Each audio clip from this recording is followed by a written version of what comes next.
Welcome my dear children. बेटा इस छोटी सी वीडियो में हम कन्वर्स ऑफ बीपीटी कर रहे हैं। बीपीटी आपने पढ़ी ही है, मैं बाद में स्टेट भी करूंगा उसको।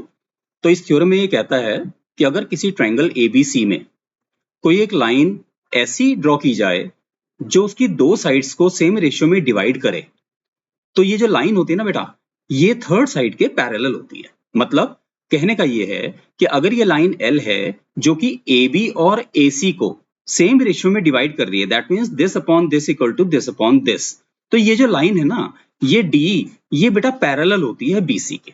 ये प्रूव करना है हमको, ठीक है। तो मैं यहाँ पे आपको इसका स्टेटमेंट इजीली बिल्कुल आपको समझ में आएगा। तो जैसे ये पहली बात तो ये है कि कह रहा है कि गिवन जो हमें दिया हुआ है उसने खुद से, AD upon DB is equal to AE upon EC, ये दिया हुआ है बेटा, ठीक है। ये जो लाइन है AB और AC को सेम रेशियो में डिवाइड कर रही है, that means AD upon DB is equal to AE upon EC दिया हुआ है। तो ये कहता है कि प्रूव करिए। तो प्रूव क्या करना है मैं बताता हूं आपको। टू प्रूव ये जो लाइन L है ना बेटा, ये पैरेलल होगी BC के, ये दिखाना है हमने, ठीक है। यानी कि D is parallel to BC, ये हमें प्रूव करना है बेटा, ठीक। अब होता क्या है मैं आपको एक चीज बताता हूं, ध्यान से देखिएगा। ये कोई लाइन हमारे पास है और यहाँ पे कोई पॉइंट है माना बेटा, ठीक है। ये BC है और ये कोई D पॉइंट है। तो अगर यहाँ से D पॉइंट से मैं BC के पैरेलल एक लाइन ड्रॉ करना चाहूँ ना बेटा, हमेशा कर सकता हूँ, जरूर कर सकता हूँ, ठीक है। तो अगर मैं ये कहूं कि ये D पैरेलल है ही नहीं इसके, चलिए मान लेते हैं कि ये D जो है ये BC के पैरेलल नहीं है, तो फिर मैं D से एक लाइन पैरेलल तो ड्रॉ कर सकता हूं ना BC के, ठीक है। तो क्या इस क्वेश्चन में हम करते हैं एक्चुअली, इस कन्वर्स ऑफ बीपीटी में हम इसमें ना बेटा रिवर्स मान लेते हैं, कंट्राडिक्शन मान लेते हैं। हम कहते हैं चलो ठीक है, आप कहते हो कि ये डी पैरेलल बीसी के बनानी है, हम मान लेते हैं चलो ये है ही नहीं, ठीक है। तो इसका मतलब ये हुआ, कंस्ट्रक्शन में हम ये कहते हैं, कंस्ट्रक्शन एक पार्ट होता है हमारी थ्योरम्स का हमेशा। कंस्ट्रक्शन ये कहते हैं हम कि let D is not parallel to BC, ये पैरेलल नहीं है बेटा BC के, हमने ये मान लिया, ठीक है। तो इसलिए मैंने अभी बताया, तो हम एक D से एक लाइन तो ड्रॉ कर ही सकते हैं पैरेलल, ठीक है। तो लेट, हमने एक पैरेलल लाइन ड्रॉ कर दी बेटा, यहां से देखिए ध्यान से, ये हमने एक लाइन ड्रॉ की पैरेलल, ठीक है, जिसने माना E डैश पे यहां पे इसको कट कर दिया इस लाइन को, ठीक है। तो हम कहते हैं let draw DE dash parallel to BC।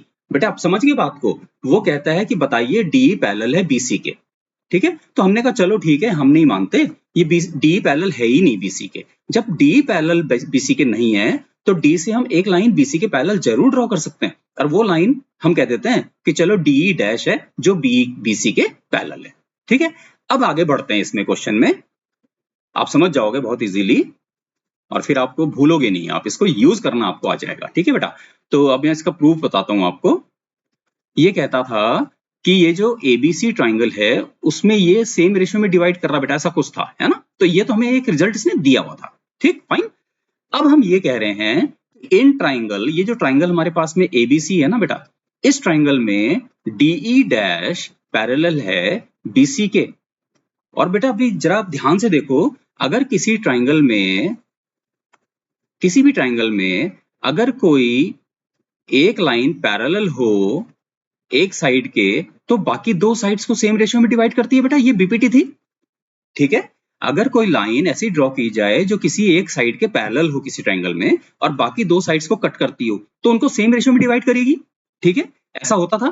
तो ये यहाँ पर हमारे पास में क्या हो गया क्वेश्चन में, हमारे पास जो ABC ट्राइंगल है उस ट्राइंगल में हमारे पास जो DE डैश है वो पैरेलल है BC के, ये हमने कंस्ट्रक्शन किया, ठीक है। इसलिए ये AB को और AC को सेम रेशियो में डिवाइड करेगी, that means AD upon DB is equal to AE dash upon E dash C, ये होगा हमारे पास में यूजिंग PPT। हमने बेटा ये लिख दिया ना ABC में D डैश BC के पैरेलल है, तो अब हमें स्टेटमेंट लिखने की जरूरत नहीं है, हम सिर्फ ये लिखेंगे using PPT AD upon DB is equal to AE dash upon E dash C। ये बेटा हमने अभी डिस्कस किया ना कि ये जो डी डैश है हमने मान लिया कि ये पैरेलल है बीसी के।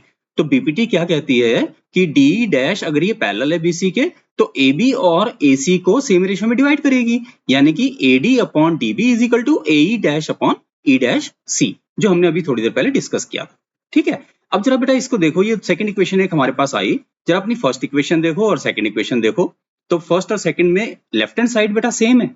तो जब ऐसा होता है ना किसी भी दो इक्वेशंस में अगर हमारे पास में लेफ्ट हैंड साइड इक्वल है तो फिर राइट हैंड साइड्स भी इक्वल होती है, उसमें कोई हमें प्रूफ की जरूरत नहीं है, कोई मेंशन करने की जरूरत नहीं है। तो यहाँ पे सिंपली हम ये लिखते हैं from equations 1 and 2 we get. ठीक है, क्या मिलता है हमको वो चीज हम लिख देते हैं, यहाँ पे मेंशन कर देते हैं। तो क्या मिल गया बेटा, AE upon EC, AE upon EC is equal to AE dash upon E dash C।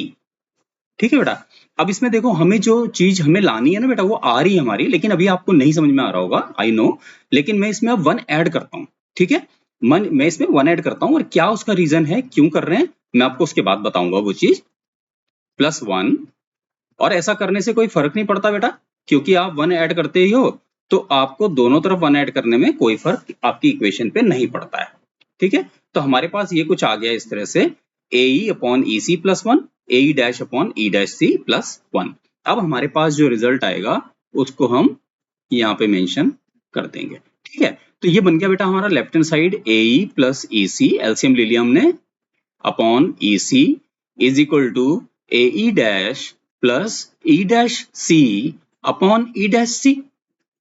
ठीक है बेटा, अब AE प्लस EC को देखो तो बेटा जरा दोनों को ऐड करके कि क्या बन रहा है, देखिए जरा, AE dash AE plus EC, AE plus EC क्या है बेटा, AE प्लस EC, ये तो पूरा AC हो गया ना, ये तो पूरा AC हो गया, और EC तो अपना वैसे ही रहेगा जैसा है।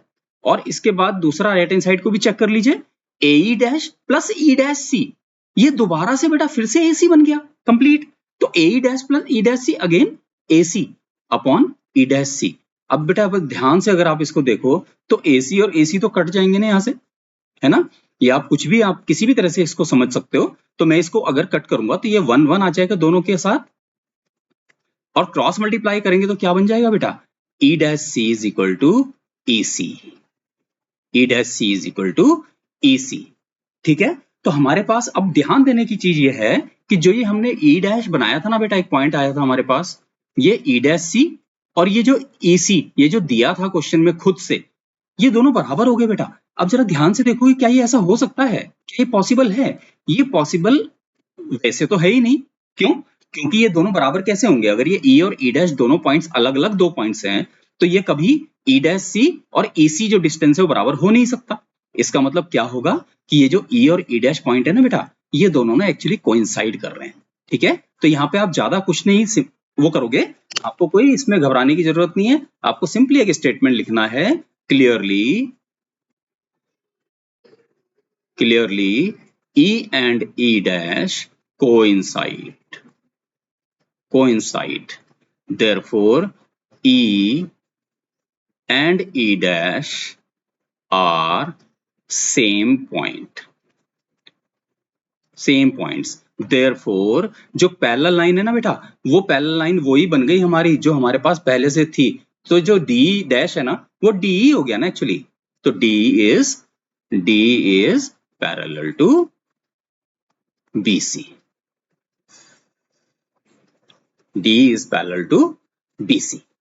क्लियर हो गया बेटा, तो इसमें हमने क्या किया कि हमने DE पैरेलल कहा, हमने कहा कि चलो ये पैरेलल नहीं है तो हमने DE डैश ड्रॉ कर लिया, उससे हमारे पास में BPT से कुछ रिजल्ट आ गया, AD upon DB is equal to AE dash upon E dash C, और पहले एक रिजल्ट हमारे पास ऑलरेडी था कि ये इक्वल रेशियो में डिवाइड कर रहा है, that is AD upon DB is equal to AE upon EC।